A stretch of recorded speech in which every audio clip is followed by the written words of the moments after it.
Olá, pessoal. Boa tarde. Como vai?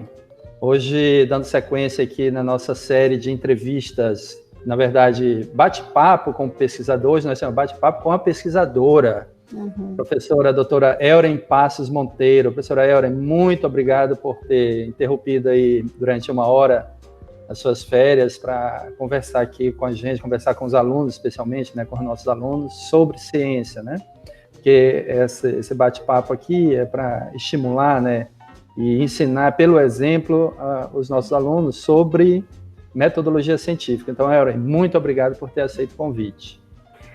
Obrigada, Josafá. Na verdade, boa tarde, boa noite, bom dia, né? É isso. Para todos os alunos e alunas, agradeço imensamente a oportunidade de estar aqui hoje fazendo esse bate-papo, né, descontraído, para falar sobre o que a gente mais gosta de fazer, que é ciência, né? Então, fiquei bem feliz com o convite, com a lembrança aí para a gente divulgar um pouco do nosso trabalho. E aproveito também para parabenizar, né, que é uma forma muito legal de envolver, né, a produção científica dos professores da nossa faculdade e, como você falou, que sirva de exemplo para os nossos estudantes, né? Muito legal, obrigado, Elren. Bom, para quem não conhece a professora Elren, que eu acho que é a professora mais jovem aqui da Faculdade de Educação Física, né, de Castanhal, foi a última contratação, né, Elren? Isso, eu estou há um ano. A professora mais jovem, mas já chegou chegando, né? Já chegou chegando, e aí eu vou apresentar aqui, né, para quem não conhece ainda a professora Elren. A professora Elren tem graduação em licenciatura plena em Educação Física pela Universidade do Estado do Pará, tem mestrado em Ciência do Movimento Humano pela Universidade Federal do Rio Grande do Sul, chamam de URGS, né? E tem doutorado no programa de pós-graduação em Ciências da Saúde pela Universidade Federal de Ciências da Saúde de Porto Alegre, né? Concluiu seu doutorado em 2019. Durante o doutorado, ela fez um estágio, né? Estágio de doutorado sanduíche, que a gente chama, em Ciências do Esporte, foi realizado lá na Université Côte d'Azur, em Nice, na França, né? No período de 2017 a 2018. Se quiser depois contar um pouco dessa experiência também, acho que é bem legal, né? Tá e atualmente é professora adjunta do curso de Educação Física da UFPA, aqui no campus Castanhal. É professora também do programa de pós-graduação em Ciências do Movimento Humano da UFPA, é por isso que eu digo que chegou chegando, né? Já é credenciada, já tem seus alunos, né? Então já está trabalhando na pós-graduação, isso, sem dúvida nenhuma, é um ganho muito grande para a universidade. Também é coordenadora do Pendulum, que é um grupo de pesquisa em fisiomecânica da locomoção e reabilitação neurofuncional, né? O Pendulum é sediado na UFPA. E também é integrante do grupo de estudo em treinamento, que é o JET, juntamente com o professor Vitor, professor Eduardo Pena, né? Aqui na UFPA. E pesquisadora associada do grupo de pesquisa Locomotion, Mecânica e Energética da Locomoção Humana. E Elren, o Locomotion é na UFPA também, não? Não, é na URGS. É na URGS, né? A ESEFID URGS, isso. Lá na Universidade Federal do Rio Grande do Sul. E é coordenado pelo professor Dr. Leonardo Tartaruga. Muito legal. A professora Elren, até o momento, possui 22 artigos publicados em revistas. Contando, né? Contando. Em breve, 32. Por enquanto, são 22 artigos publicados em revistas nacionais e internacionais. Eu escolhi um artigo para a gente conversar aqui hoje, um artigo que foi publicado em 2019. A professora Elren não é a primeira autora, mas eu escolhi por fins didáticos para essa disciplina aqui, né? Tanto que ela me pediu, poxa, eu queria falar, pode falar do outro e tal, que a gente pode comentar também um pouquinho, mas por fins didáticos aqui, nessa atividade, então eu achei que esse seria mais acessível para os alunos neste momento, né? Então, o artigo foi publicado em 2019 na revista científica chamada Consciência e Saúde, e o título é Efeitos da Caminhada Nórdica no perfil antropométrico e composição corporal de pessoas com doença de Parkinson, ensaio clínico randomizado. Então, já fiquem espertos aí que esse termo ensaio clínico randomizado certamente será atividade assíncrona aqui dessa nossa conversa, né? Porque tem tudo a ver com a metodologia científica. Então, a primeira... Bom, eu tenho um roteiro aqui de perguntas, basicamente, eu repito as perguntas aos pesquisadores e pesquisadoras, e isso, ao longo da conversa, acaba surgindo uma pergunta diferente ou outra, mas, basicamente, para iniciar aqui diretamente ao ponto, eu queria te perguntar como foi que surgiu a ideia deste estudo. Perfeito. Então, vamos lá. A história é um pouco longa, mas eu vou tentar resumir, né? Porque a gente tem 1 hora de tempo para tentar falar, né, os pontos principais. Então, na verdade, esse estudo ele faz parte de um estudo maior, né? Que foi um estudo guarda-chuva, digamos assim. O estudo guarda-chuva é quando a gente tem vários, né, um projeto grande com vários outros estudos menores linkados a um tema central. Que no caso a gente queria investigar os efeitos do treinamento da caminhada nórdica, que é uma caminhada que se utiliza com 2 pares de bastões, né? Surgiu lá na Finlândia, por isso que tem esse nome, acho que é importante a gente explicar aqui o que é isso, né? E nós fomos os pioneiros, quando eu falo nós, o grupo Locomotion, nós fomos os pioneiros a pesquisar a caminhada nórdica no Brasil, né?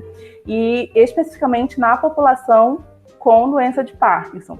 Então, a grande pergunta, né, do projeto maior era saber quais eram os efeitos, né, da caminhada nórdica quando comparado à caminhada livre, né, sobre parâmetros funcionais, biomecânicos, energéticos, né, em pessoas com doença de Parkinson. Então, esse estudo ele surge desse projeto maior, que fez parte do meu mestrado e do meu doutorado, né? Então, na verdade, ele faz parte desse projeto maior e ao longo do meu mestrado e do meu doutorado a gente foi desenvolvendo. Ele foi publicado, na verdade, junto com a minha tese de doutorado, né, que foi para avaliar os efeitos, então, da caminhada nórdica sobre vários parâmetros mecânicos e energéticos em pessoas com doença de Parkinson. Mas orientar a Priscila Marques, né, como primeira autora.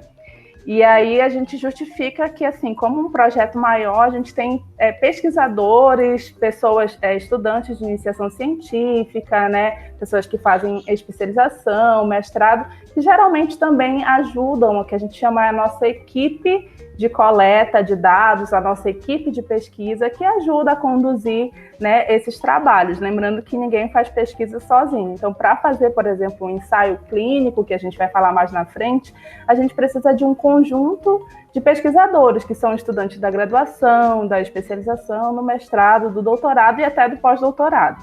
Então, a Priscila Marques era a minha estudante de iniciação científica voluntária lá na URGS, né? E ela fez grande parte da coleta, né, desde a aferição lá da verificação das dobras cutâneas, das medidas antropométricas, até a condução, né, da escrita, supervisionada por mim, claro, né, e a escolha da revista. Então, assim, percebam a importância também do aluno, né, nessa condução.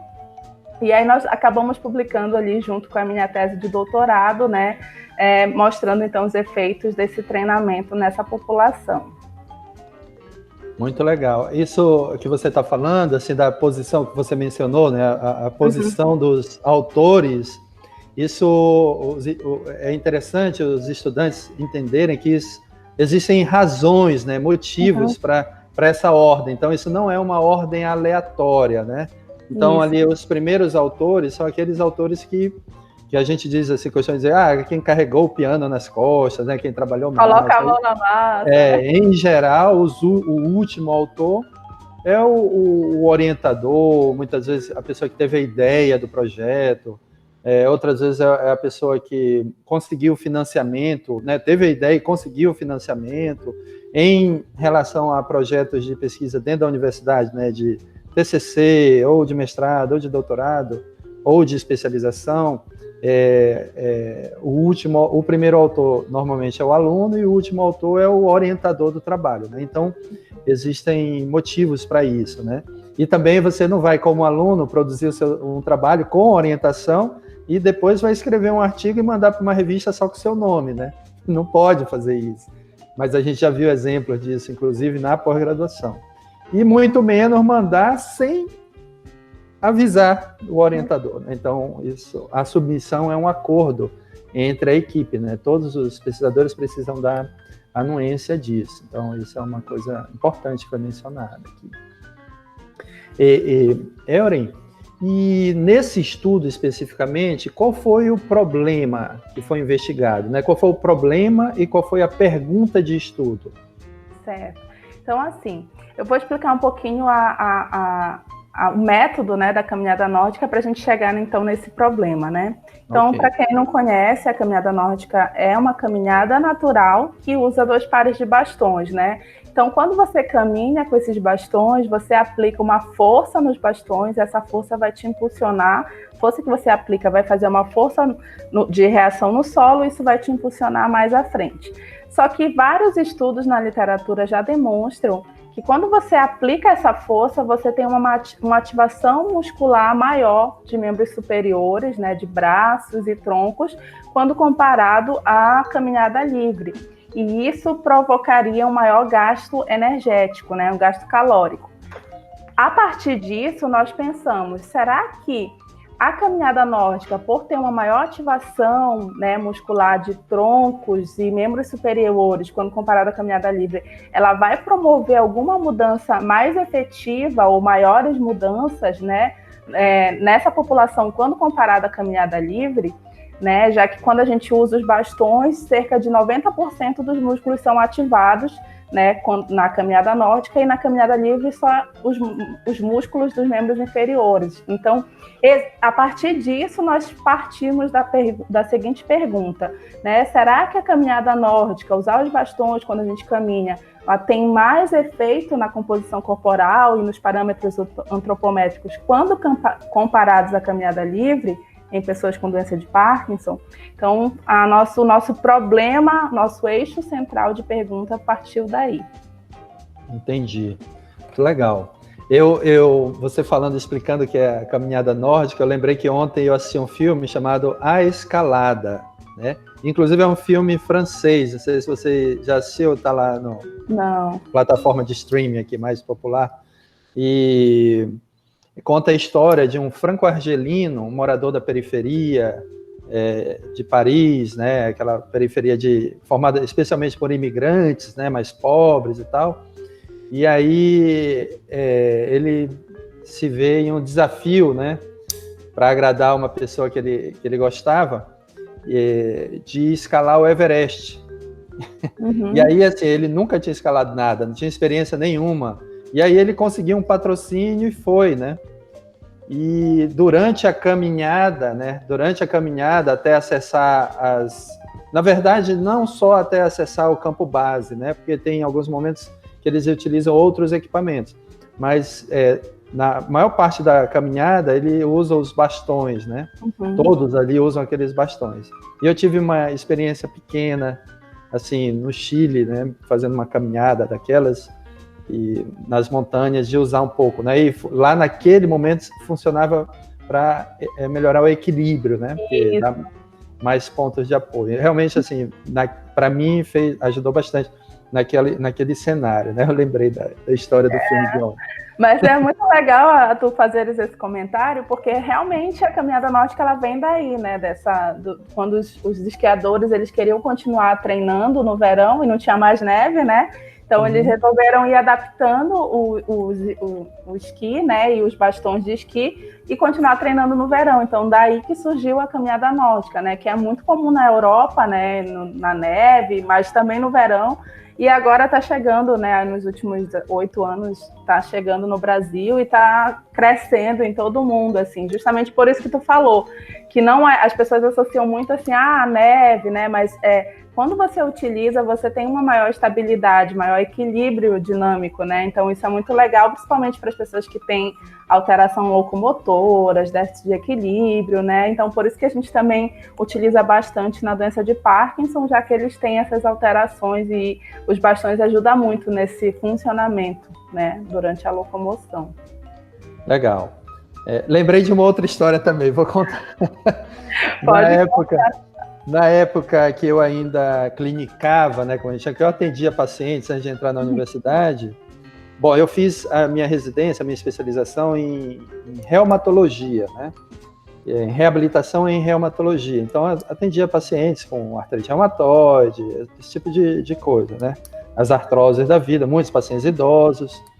E eu lembro quando eu retornei, assim, eu fiz a residência lá em São Paulo, né, na Federal de São Paulo, na Unifesp, na antiga Escola Paulista de Medicina, e as pessoas, a gente atendia muitos pacientes, né, era o dia inteiro atendendo paciente, e a gente recomendava o uso de bengalas, né, e as pessoas usavam, né, acho que a gente não tinha muitos problemas lá, mas quando eu retornei aqui para o interior do Pará, né, para Castanhal especificamente, eu prescrevia as bengalas e as pessoas não queriam usar, tinham vergonha de usar. Mas elas tinham muita indicação de utilizar para melhorar o equilíbrio, algumas vezes, outras vezes para descarregar parte do peso, né, no equipamento. Mas elas tinham vergonha e falavam o seguinte: não, isso aqui eu não quero usar não, porque isso aqui é coisa de velho. E eu não sou velho, não sou velho. E assim, tinha 75 anos de idade. Né? Por isso que eu tô lembrando, eu nunca me esqueci isso. Olha, eu vou te falar, isso tem 20 anos já, né? Mas eu não me esqueci dessa história. E aí talvez os bastões. Os bastões, né, que tem um aspecto diferente, né, mais moderno. Talvez, isso aqui é legal, isso aqui talvez eu possa usar. Eu acho que sim, mas ainda tem muito preconceito, eu te falo assim, porque, por exemplo, eu faço, né, normalmente, até agora estou em São Paulo, mas não pude trazer, porque como tu tem uma ponta, é pontiagudo, tu não consegue transportar, né, na viagem, na mala de mão, só quando tu despacha, né? Mas eu utilizo bastante, faço por aí, mas as pessoas ainda têm preconceito. Isso é uma bengala, para que isso? Porque não conhecem, né? Mas os idosos acabam aderindo mais e também eles acabam utilizando no dia a dia, assim, que a gente chama de transferir o treino para o seu dia a dia, né? Então é bem legal, uma alternativa aí bem interessante. Entendi. Legal. Essas coisas são curiosas, né? O tipo de estudo está aqui já no título do trabalho, né? Mas para fins didáticos, eu vou te perguntar, né? Qual foi o tipo de estudo que vocês fizeram e como ele foi feito? Certo. Então, esse estudo, ele trata-se de um ensaio clínico randomizado, né? O que é um ensaio clínico, Euren? Então, o ensaio clínico, na verdade, é um delineamento de estudo, né? E ele é um pouco mais rigoroso que um estudo, né? Um outro modelo de estudo, digamos assim. Ele tem alguns rigores, algumas normas que eles devem ser seguidos para ser considerado um ensaio clínico. Normalmente é feito, né, no contexto de exercício, de terapias, de medicamentos, testando o efeito ou não dessa terapia ou desse medicamento em determinadas populações. Mas para ser um ensaio clínico, né, tem algumas regras, como eu falei, né? Ele precisa ser um ensaio randomizado. O que seria isso? A gente tem uma população, né, idosos com doença de Parkinson. Então, eu preciso randomizar, sortear esse grupo, qual vai para a terapia, qual vai para o grupo controle, ou qual vai para a terapia tradicional, ou a nova terapia, enfim, para que a gente minimize todos os efeitos e vieses, né, de, eu vou querer esse aqui que é melhorzinho no meu grupo, né, então isso é um viés. Então, quando a gente randomiza esses pacientes, esses sujeitos, é uma forma da gente ter um rigor metodológico maior.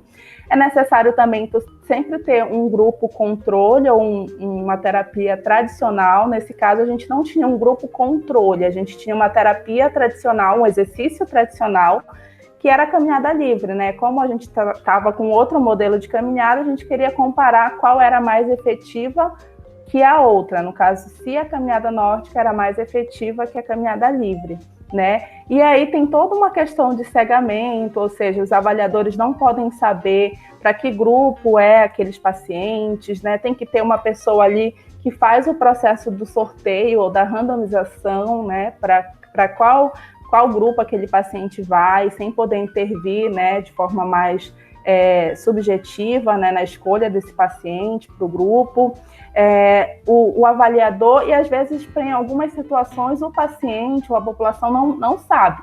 Mas nesse caso, como era exercício, não tinha como a gente dizer, olha, você não vai saber se o seu grupo é caminhada ou caminhada livre, né? Caminhada norte ou caminhada livre. Então, tem alguns rigores, né? Para você fazer um ensaio clínico. Então, na verdade, o ensaio clínico, ele testa de forma mais rigorosa a efetividade de uma terapia em relação à outra. Então, sim, não sei se consegui responder, né?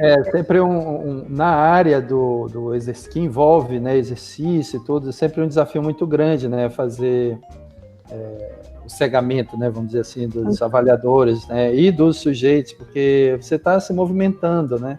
Então, não é como tomar uma cápsula ali que você não sabe que tem dentro. Então, são os desafios, mas que existem técnicas para se fazer isso, e isso é muito importante, né? E sobre o grupo controle, é um grupo controle ideal, né? Porque você está comparando com um padrão ouro, vamos dizer assim, que seria uma caminhada comum, como todo mundo caminha, né? E aqui eu gostaria de levantar o ponto de que você não poderia, né? Porque isso os alunos sempre falam, eu vou deixar um grupo aqui que não vai fazer nada. Só que eticamente a gente não pode deixar uma pessoa propositadamente sem fazer nada, né? Porque o sedentarismo é já amplamente reconhecido na literatura científica, é reconhecido como um fator de risco, né, para diversas doenças, né? Diversas doenças crônicas não transmissíveis, né? E diversos outros efeitos negativos. Então você não pode, de propósito, deixar um sujeito parado, né, sem se movimentar, sem fazer os seus exercícios, né? Então você tem que oferecer algo a ele, né? E no caso aqui foi oferecido uma caminhada livre, né, que você chama, né? Isso, e acho que é interessante falar também, professor, que assim, mesmo que a gente tinha um exercício tradicional ou mais comum, que já era bem descrito na literatura, que era a caminhada livre, né? Então a gente tinha um novo modelo ali de exercício, digamos assim. Mas aí vocês podem perguntar, tá, mas e o grupo que foi para a caminhada livre, não ficaria menos favorecido? Então, para evitar esse viés, o que a gente fez? Após o período de treinamento, que foram de 6 semanas, no total foram 9, na verdade, porque a gente teve um período de familiarização, e mais 6 semanas de treinamento, nós oferecemos a nova terapia para o grupo que fez a caminhada livre, e vice-versa, né?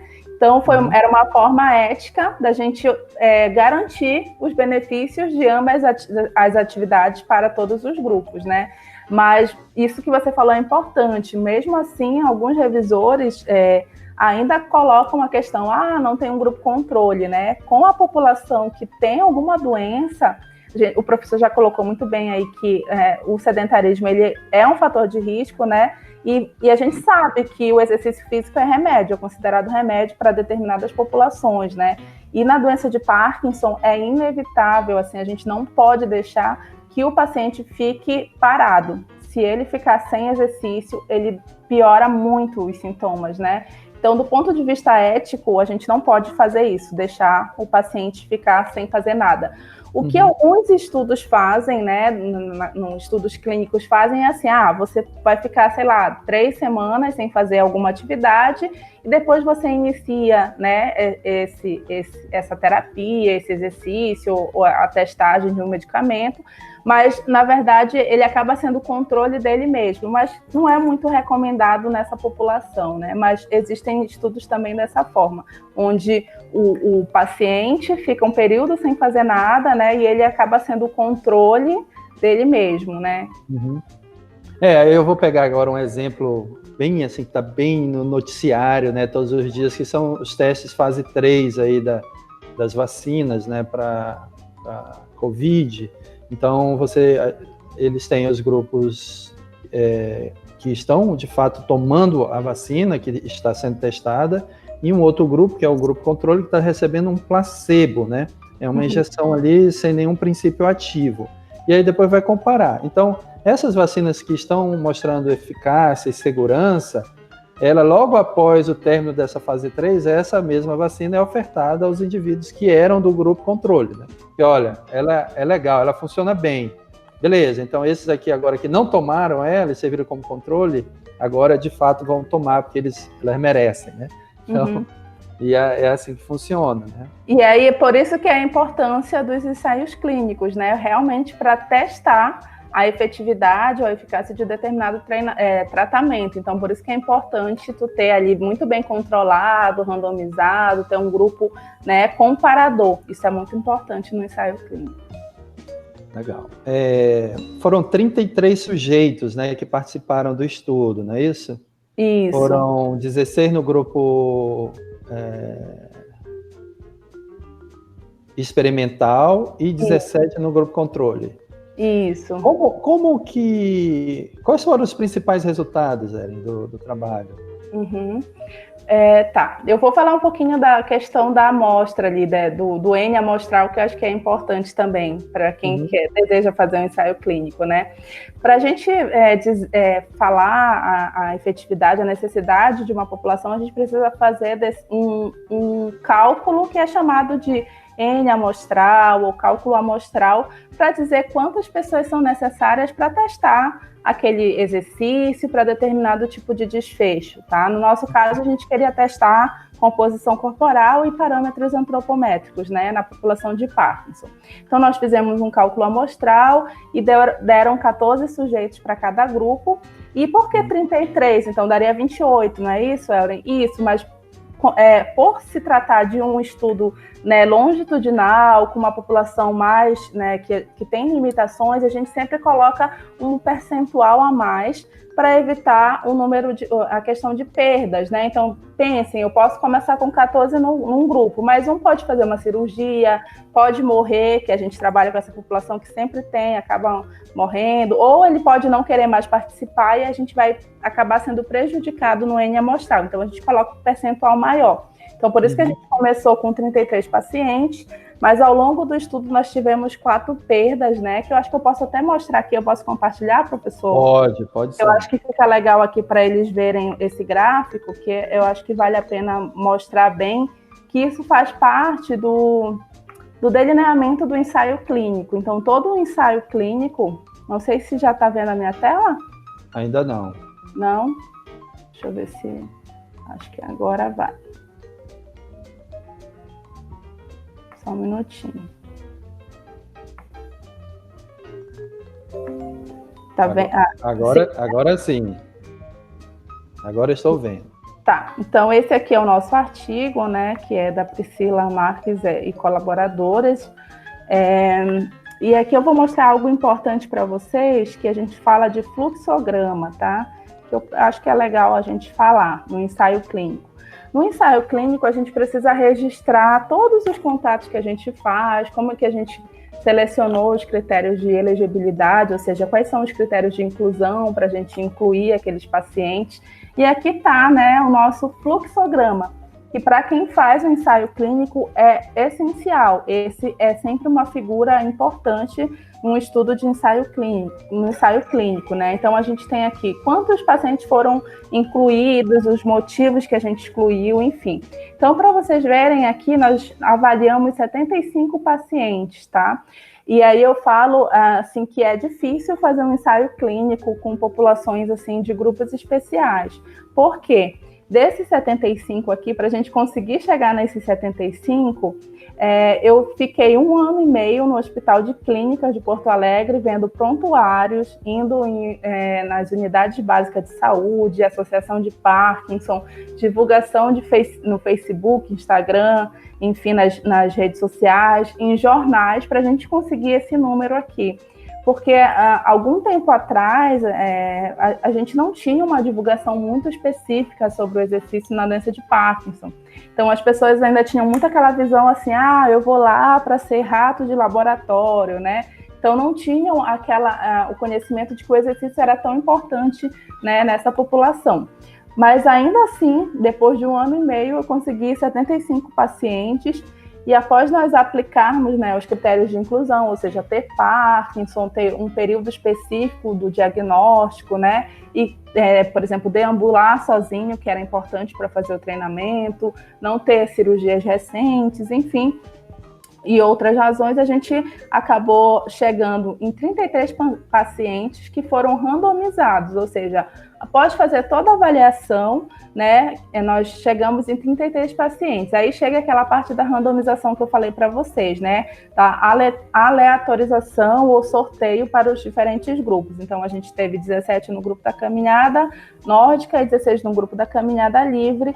E a gente finalizou o estudo com 15 pacientes no grupo da caminhada nórdica e 14 no grupo da caminhada livre, certo? Mas a gente fez aqui uma análise de intenção de tratar, que a gente fala que nós incluímos todos os voluntários na análise final.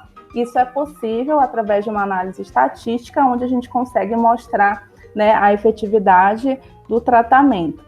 Então, a gente vai aqui para os resultados principais, né? Eu vou colocar aqui para facilitar aqui a fala. Tudo bem, professor? Professor Josafá? Tudo ótimo. Tá. Com o microfone desligado.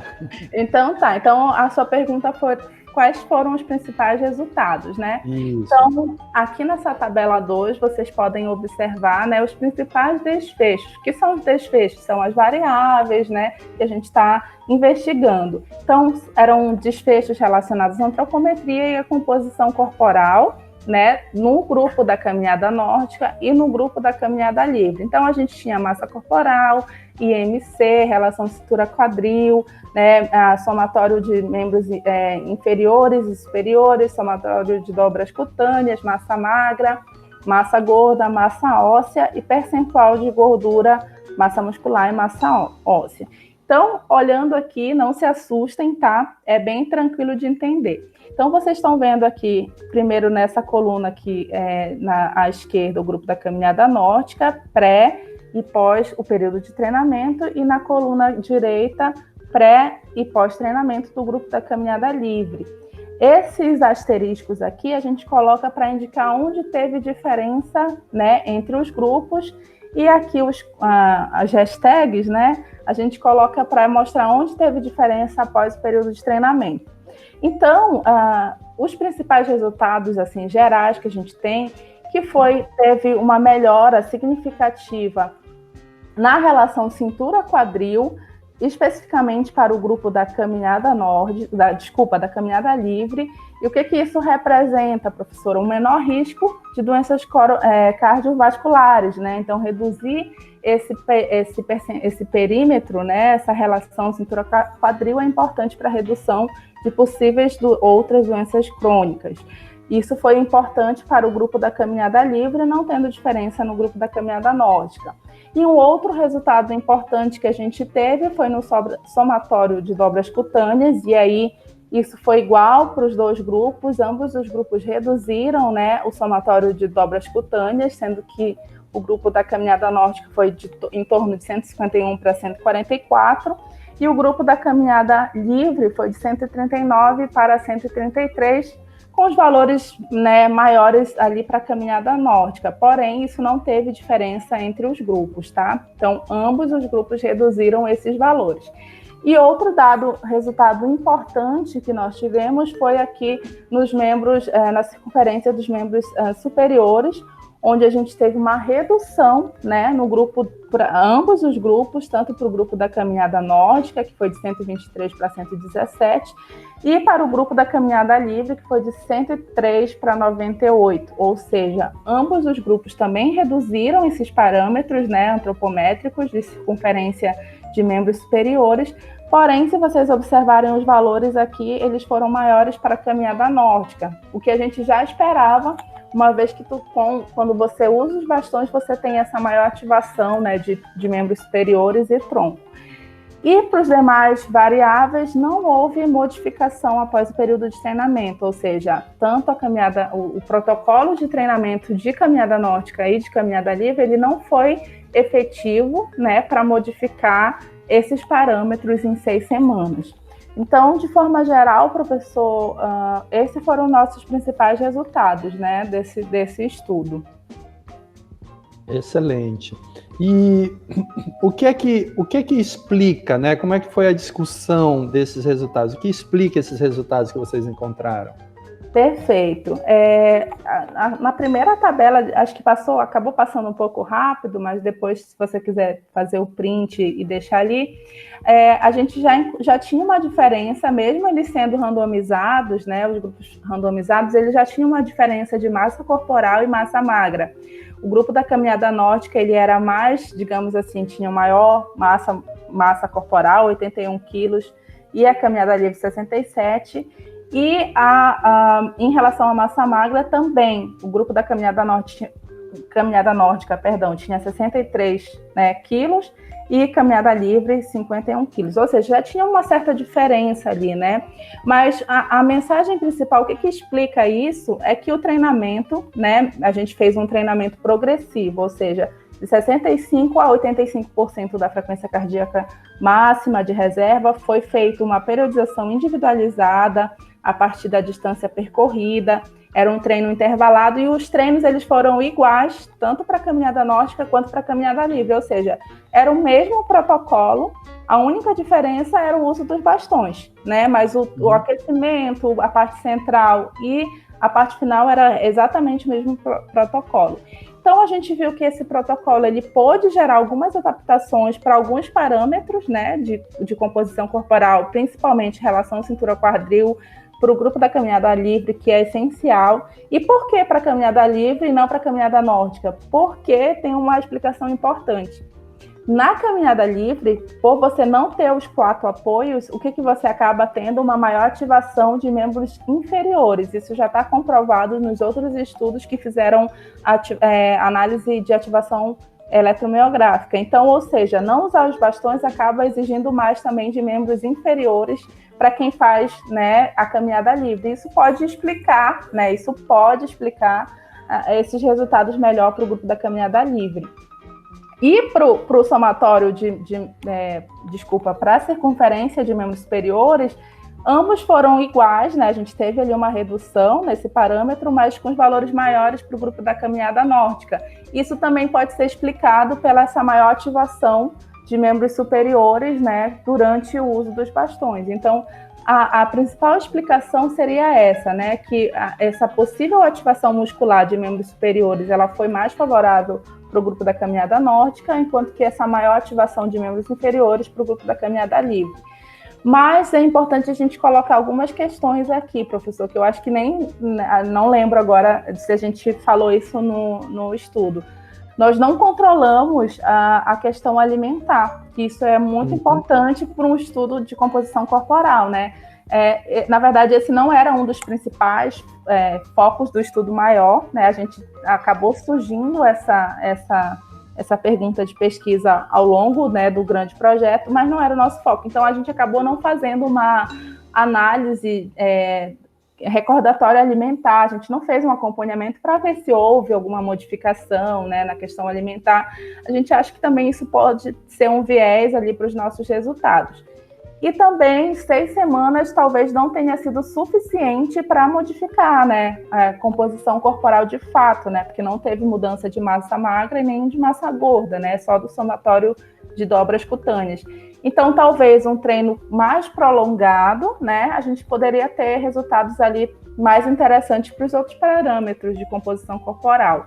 Mas, de forma geral, a gente acredita que é isso, né? Que houve uma melhor adaptação ali para esses parâmetros e que, de certa forma, a caminhada nórdica ela é tão efetiva quanto a caminhada livre para esses parâmetros específicos e para essa população, né? A gente não pode extrapolar isso para a população normal, não, teria que fazer um outro estudo. Nesse trabalho aqui, vocês não aplicaram nenhum, pelo menos aqui nesta publicação, não aparece nenhum dado socioeconômico, não tem aqui, né? Não, nesse não tem, mas a gente tem esses dados, né? A gente tem esses dados, mas a gente acabou não utilizando para essa publicação. E, assim, eu acho que já está dito também, né? Mas, assim, resumindo de forma didática, qual foi a conclusão do estudo? Certo, então a gente pode concluir, né, que o treinamento de caminhada nórdica e de caminhada livre de 6 semanas, eles foram suficientes para modificar a relação cintura-quadril, né, principalmente do grupo que fez a caminhada livre, e que para ambos os grupos, tanto a caminhada náutica quanto a caminhada livre, o treinamento ele foi efetivo para melhorar o perímetro da circunferência de membros superiores e também do somatório de dobras cutâneas, ou seja, para alguns parâmetros, né, antropométricos de composição, esse protocolo ele foi efetivo, né, sem tanta diferença entre os grupos, ou seja, fazer caminhada náutica ou fazer caminhada livre pode alterar esses parâmetros. Então, esse seria o principal resultado. E aí eu coloco que a nossa hipótese, né, eu acho que eu só falei, né, nosso problema era saber se a caminhada náutica era mais efetiva que a caminhada livre. Nossa hipótese ela foi negada, ou seja, isso não aconteceu, né, porque ambos os grupos tiveram resultados similares para os parâmetros analisados. Entendi. Você já até adiantou um pouco o que eu ia perguntar aqui, né? Quais são as novas perguntas, né, que surgiram a partir desse estudo, aí desses resultados, aí você já até mencionou, né, que talvez a parte do recordatório alimentar, né, poderia ter influenciado também, mas além disso, quais foram outras perguntas que surgiram? Aí eu vou ampliar um pouco, né, não só desse trabalho, mas da tua tese como todo, já que isso fez parte da tua tese, né? E o que você tem pesquisado hoje, né, com seus alunos de mestrado no momento? Perfeito. Então, esse trabalho ele foi muito importante, porque depois ele foi uma pergunta de pesquisa de um colega nosso que também é coautor, do Alex Fagundes, né? Então, a partir desse estudo, saiu o problema de pesquisa do doutorado do Alex, que era entender... não teve diferença na caminhada náutica, na caminhada livre, ok, então são, né, efetivas. Será que um programa com período maior e com maiores intensidades é capaz de modificar quando comparado a outras terapias, como dança e como jogging, né? Então, a partir desse estudo, na verdade, a partir do meu mestrado e doutorado, surgiu um programa de pesquisa de treinamento para o Parkinson, na URGS, né? Que hoje é um programa, né, de pesquisa, onde a gente tem várias pesquisas envolvendo dança, caminhada náutica e jogging aquático, né, que é corrida em piscina funda, em paciente com doença de Parkinson. Então, a partir desse estudo, a gente começou a se perguntar, mas qual é o efeito, de fato, de um programa mais prolongado, né? Se a gente tinha 6 semanas, e será que 12 semanas com uma intensidade maior, será que, de fato, vai modificar a composição corporal, né, dos pacientes? E daí surgiu o problema de pesquisa da tese do Alex, onde ele está avaliando toda a composição corporal por DEXA, né, que é um equipamento que avalia ali todo o percentual, né, de massa magra, massa gorda, massa óssea, a partir desses 3 programas de treinamento, que é a caminhada náutica, dança e o outro jogging aquático. Então, a gente quer ver se, de fato, aumentar, né, esse período de treinamento e colocar umas intensidades maiores pode promover alterações na composição corporal, né, quando comparados a diferentes terapias na população de Parkinson. Então, essa foi uma próxima pergunta a partir desse estudo. E a outra pergunta, né, é saber até que ponto esse percentual, por exemplo, de gordura no membro superior, no membro inferior, interfere no trabalho mecânico, que aí a gente vai um pouquinho além, que seria um estudo mais de base, né, entender, a partir de cálculos matemáticos, quanto que esse percentual interfere nesse trabalho mecânico, no trabalho que eu tenho de executar o movimento dos braços, das pernas durante a caminhada náutica. Que aí é o próximo passo, né, na verdade, o estudo de mestrado agora da minha aluna do mestrado, da Jaqueline, é avaliar esses parâmetros para ver a interferência, né, desses parâmetros de composição corporal, desse trabalho mecânico durante a caminhada náutica nos pacientes com Parkinson. Então, será que, de fato, ter mais massa magra ou massa gorda no membro superior, no membro inferior, interfere nesse trabalho mecânico, nesse gasto energético durante a locomoção? Então, para quem não entendeu aqui logo na apresentação da professora Elren, né, que eu falei que ela é coordenadora do Pendulum, que é o grupo de pesquisa em fisiomecânica da locomoção e reabilitação. Então, fisiomecânica, o que ela acabou de falar é um exemplo aí de fisiomecânica. Tá? Isso, fisiomecânica é a junção, na verdade, de uma análise mais biomecânica com fisiológica. Então, a gente vê o quanto que a parte fisiológica do gasto calórico, do gasto energético, interfere nessa mecânica, né, de locomoção. Então, isso é a fisiomecânica. Obrigada aí, professor, para poder fazer a justificativa, né? Legal. Aí, assim, eu gosto também de... Claro, aqui a ideia é ensinar pelo exemplo, né? E o teu exemplo também, assim como o dos outros colegas que já passaram por aqui, são exemplos inspiradores, né? De pessoas de sucesso, que estão conseguindo, né? Porque, em última análise, se a gente pensar numa vida inteira, né? Nós todos estamos ainda começando, né? Então, são histórias de sucesso em construção. Então... eu queria te perguntar uma coisa que não está aqui, né? Assim, eu queria te perguntar qual a importância da ciência na tua vida, né? O que a ciência fez contigo, né? Qual foi o impacto da ciência na tua vida, no que você é hoje? Nossa, obrigada pela pergunta. Assim, a ciência, na verdade, é tudo, né?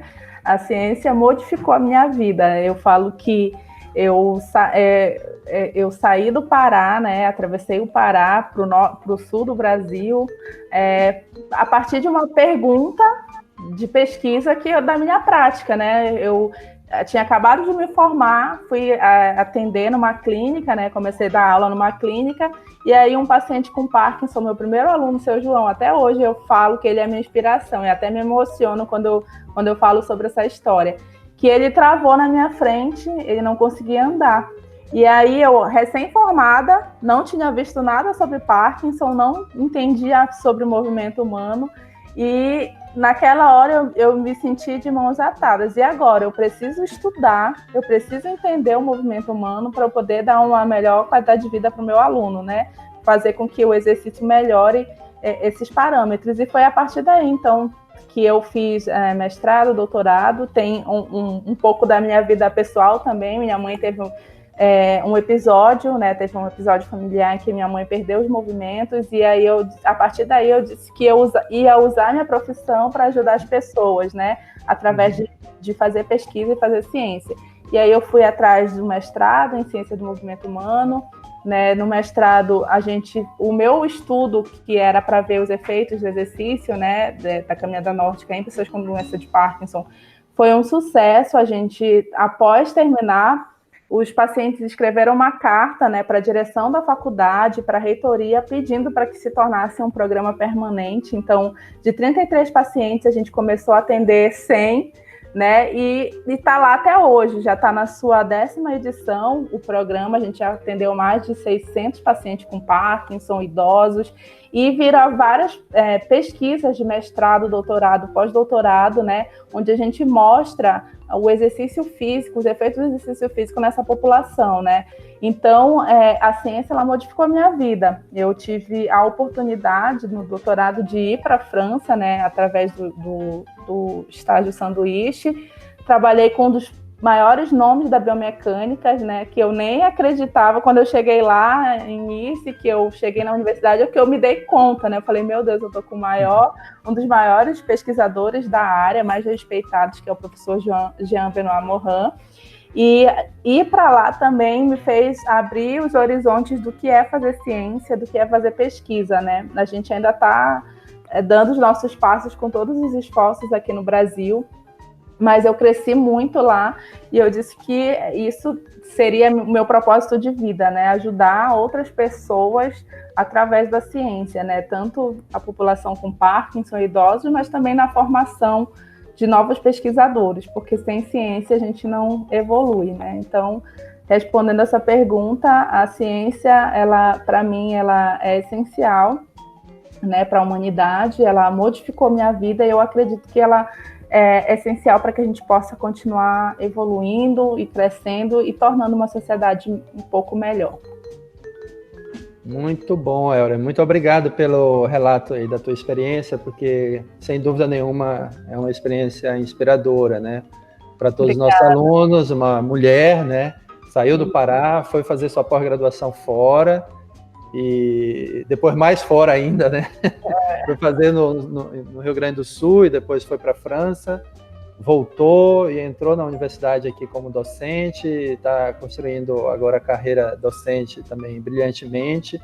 Como eu falei, já está na pós-graduação, orientando os alunos, passando esse conhecimento, formando pessoas, e também acredito muito no impacto muito positivo na universidade e para a região como todo, em última instância, para o país, né? Porque a gente precisa muito de pessoas como você, que dedicam a sua vida, né, a fazer o que gosta, e nesse caso aqui é fazer ciência. Né? Então, muito obrigado pelo exemplo também. Espero contar com você em outras séries de conversas, e agora falando de outros trabalhos, talvez os mais recentes, né? E os futuros também que virão em breve. Né? Muito obrigado, Euren. Nossa, eu me sinto muito honrada, né, de estar aqui compartilhando um pouquinho da história, né? Espero ter contribuído com os alunos do PAFO, né, com os alunos que você vai disponibilizar a nossa conversa. Agradeço as palavras, de fato, realmente para a gente é muito gratificante poder contribuir, né, na formação de novos futuros pesquisadores, né? Eu falo que nós, os alunos, enquanto em formação, eles já têm que ser considerados que eles são pesquisadores em formação, porque às vezes eles acham que é uma coisa muito distante, né?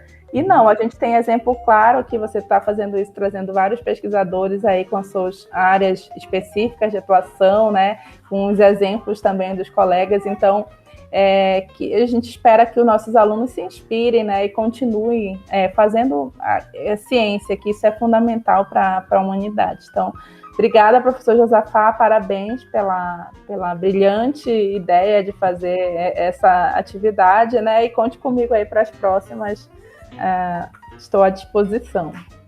Legal, valeu, obrigado, até a próxima. Até mais, tchau, tchau.